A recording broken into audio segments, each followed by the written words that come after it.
Hello everyone, this is Takaho Itoigawa. In this article, I answer some of the most frequently asked questions about nudges.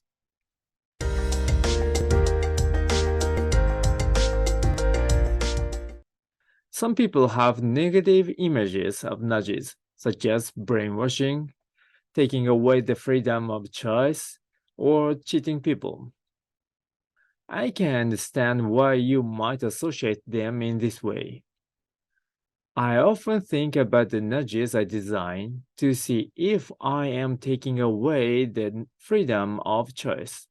I am sure that those who have designed nudges and those who will design nudges in the future have examples of questions they ask themselves.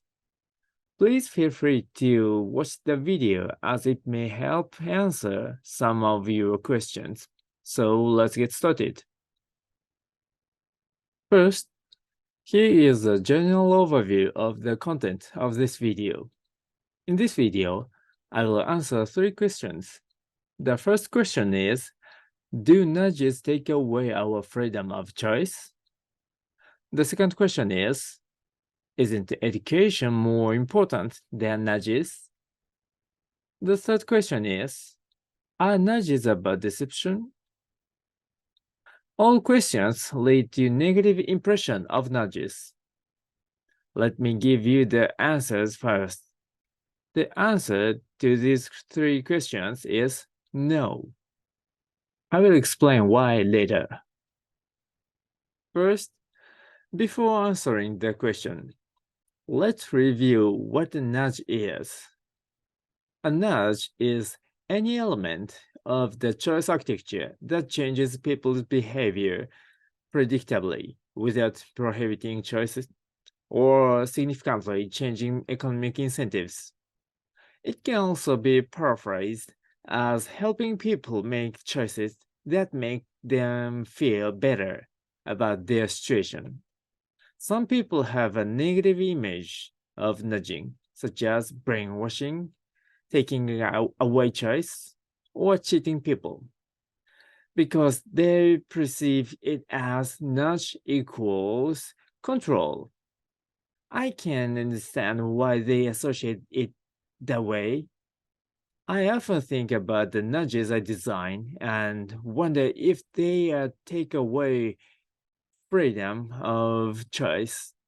Certainly, the insights from cognitive psychology, social psychology, and behavioral economics used in nudges can be used for brainwashing and deception.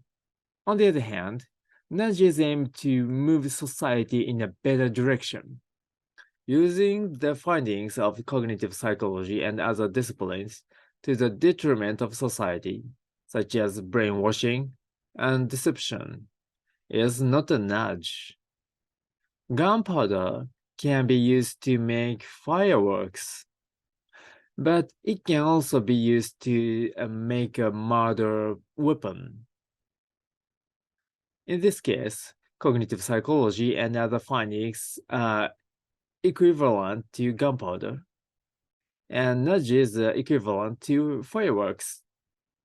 Gasoline can be used to power car engines to help people move around, but if it is sprayed on a wooden building, it can make the fire more violent. In this case, knowledge, such as cognitive psychology, is the equivalent of gasoline for cars, and nudges are the equivalent of engine. The nudge is the application of knowledge.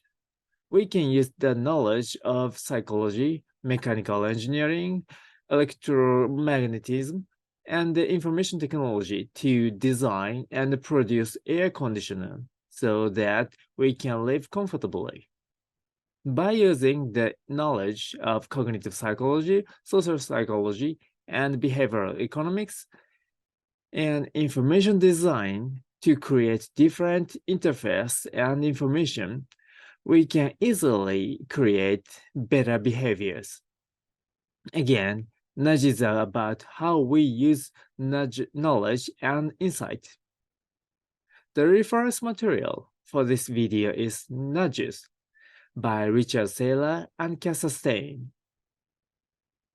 Now, let me answer the question. The first question is, does nudging take away our freedom of choice?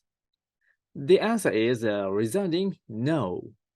Sure, taking away choices and freedom too can move society in the right direction. For example, age restrictions on tobacco and alcohol take away freedom, but they also move society in a positive direction by ensuring health. Laws against murder and injury also take away freedom, but they move society in a positive direction by providing safety. The nudge approach is to induce more actions that are not so important that they must take away freedom, but are widely accepted as basically good, than those that are not. There are always competing alternatives to the nudge approach. For example, consider how to respond to someone who is allergic to shrimp. The no-nudge response is to prohibit the use of shrimp. On the other hand, the nudge approach is to clearly state that food contains shrimp. Consider another example. In the case of reducing paper consumption, the no-nudge response is print on both sides only. On the other hand, the nudge approach is make duplex printing the default. In both examples, the nudge does not take away freedom of choice. Now, we move on to the next question. The second question is, isn't education more important than nudges? First, the basic idea is that nudges do not deny education. Education targets the conscious part. Nudges, on the other hand, targets the unconscious. Both education and nudges are necessary for the betterment of society. It is also true that it is difficult to make all decisions in a complex world through education. For example, educating people about laws and traffic rules does not eliminate crime and traffic violations. In addition to educating people to understand the right choices, nudging people to make the right choices is also necessary as an approach to improve society. Nudges and education are partners that coexist and fill in the missing pieces. Now, we move on to the next question. The third question is nudging an act of deception?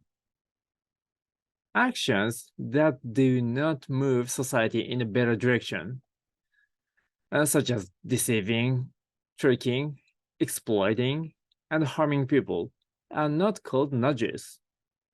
Nudge is the use of a variety of knowledge to move society in a better direction. On the other hand, anything that presents choices, whether intended by the choice architect or not, has an impact on people's choices. Sometimes we do not even realize that we are in the position of the choice architect. For example, suppose you are a cafeteria worker who can decide where to place the salad in the cafeteria. If you put the salad at the end of the order, fewer people will take it. If the salad is placed at the beginning of the order, where it is easy accessible, more people will take the salad. If you want to promote the health of cafeteria users, placing salad at the easiest place to pick them up is effective. However, those who want to improve the efficiency of serving food may place the salad at the end of the sequential order based on the idea that the position where the salad is placed is the easiest position to place the salad. Whether intended or not, where you place the salad can have both positive and negative effects on cafeteria users' health. Regardless of the choice architect's intentions, the things and services we provide influence people's behavior and choices. These are some of the most frequently asked questions about nudges and the answers to those questions. See you all again in another video. Thanks for watching.